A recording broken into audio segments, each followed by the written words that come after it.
Bonjour les amis et bienvenue dans ce nouvel hebdo. Alors cette semaine, notre dossier va traiter des poissons qui sont moins attractifs esthétiquement, mais qui sont pourtant très utiles pour l'écosystème, parce que la beauté d'un poisson n'est pas signification d'utilité primordiale pour la biodiversité. Allez, on plonge dans le vif du sujet directement. Chez les poissons tropicaux, la beauté ne fait pas tout. Il semblerait d'ailleurs que ce soit l'exact opposé.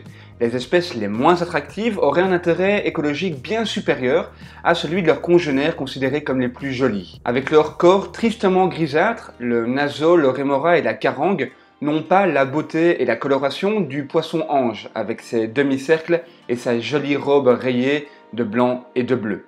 Ils n'ont pas non plus l'esthétisme du zanclus, avec ses petits airs de papillon et son petit nez en trompette, et jamais ces trois poissons-là n'attireraient autant de regards que la bouille si mignonne et si craquante du célèbre poisson clown Nemo.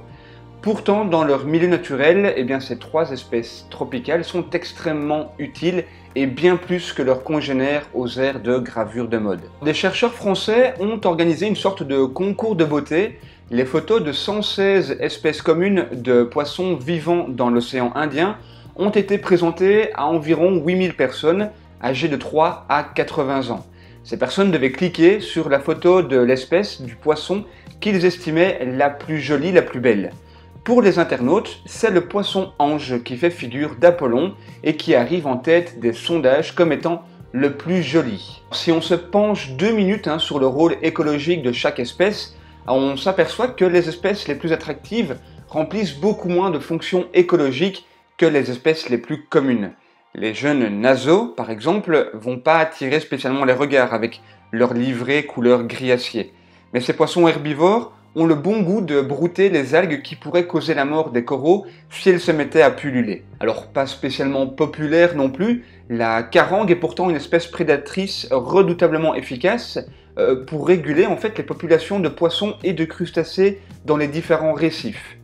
Quant au rémora, qui colle sa ventouse sur le ventre des plus gros poissons, les requins par exemple peuvent lui dire merci, tout simplement parce que le rémora, qui a des petits airs de torpille, va nettoyer simplement les requins, je parle des requins entre autres évidemment, des minuscules crustacés parasites qui vont squatter la peau des plus grands prédateurs. Alors nous avons évidemment pris ces trois poissons en guise d'exemple, mais cela pourrait s'appliquer évidemment à de nombreuses autres espèces.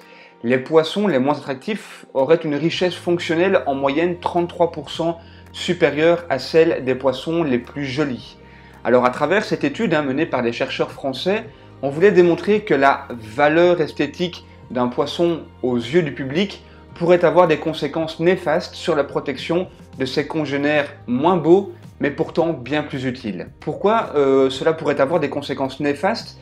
On a toujours tendance à protéger davantage les espèces que l'on aime bien, que ce soit concernant les poissons, mais également les mammifères ou les oiseaux. Ça va être beaucoup plus joli, par exemple, de protéger un éléphant plutôt que des vers de terre, qui ont un rôle écologique pourtant essentiel. Donc si vous souhaitez protéger une espèce ou soutenir une cause, une association de protection animale, n'oubliez pas, gardez bien à l'esprit que les animaux les moins attractifs ou les moins vendeurs sont peut-être ceux à protéger en priorité. Et bien voilà les amis, nous arrivons à la fin de notre hebdo.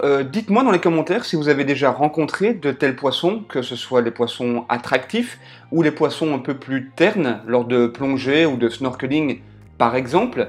N'oubliez pas non plus de nous aider en likant et en partageant nos vidéos. Vous aiderez ainsi les océans en informant un maximum de monde. Je vous remercie d'avoir passé un petit peu de temps avec moi et d'avoir regardé cette vidéo. Merci aussi à toutes les personnes qui nous écoutent à la radio sur Radio Parole d'Animaux, notre partenaire. Prenez soin de vous et des océans et à la semaine prochaine. Récif allemand vôtre.